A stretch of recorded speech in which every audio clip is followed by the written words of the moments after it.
Yeah, it's a great point you make, because that's exactly what I meant when I used the analogy of Mm. ghosts, right?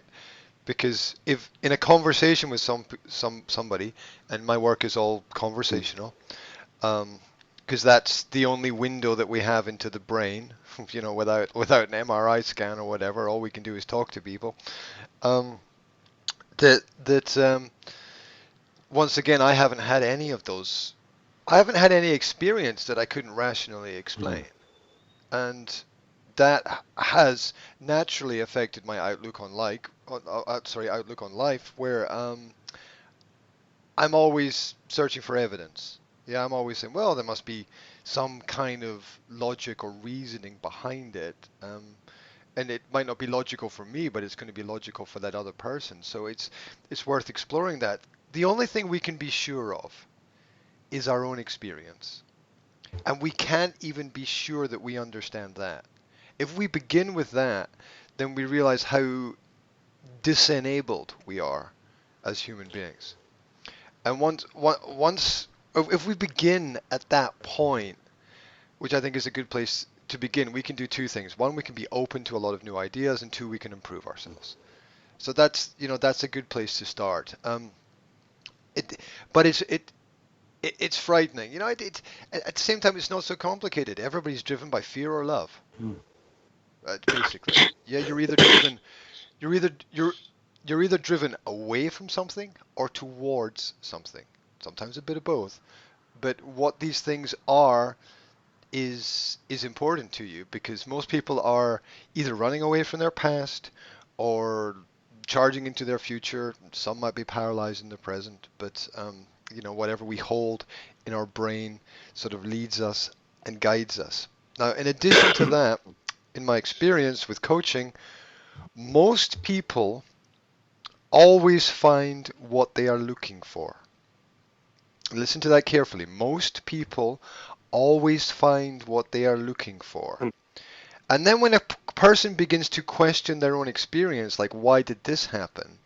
It's a misunderstanding of what it is that they're looking for.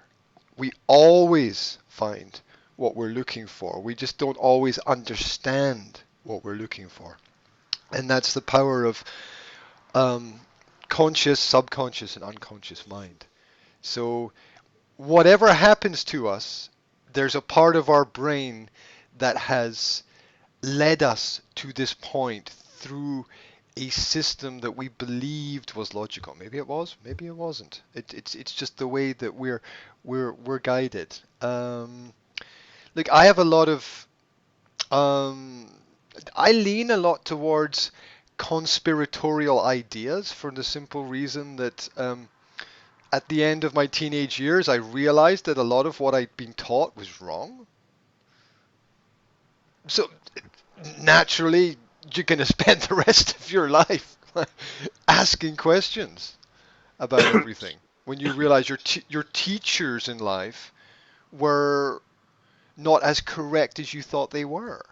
So it's not unnatural to be inquisitive in that kind of situation. One thing that I think that's important for us to discuss in this conversation is the concept of what do we do, where do we go, what are the solutions, right? Which is which is the way forward. How do we how do we progress? How do we navigate uh, the problems that we see happening, that we see in place? And it's it's different for everybody. What works for you is not going to work for me. Maybe what works for me is not going to work for you. It's complicated. People understand there's a problem, there's something wrong. It takes a lot of energy to to fight back against it. Yet there's that problem of, be careful what you fight against, that you do not become that thing. It's complex. It's really complex. And um, life is very. all I I'll go on. know, So, yeah, no, go on. All you know.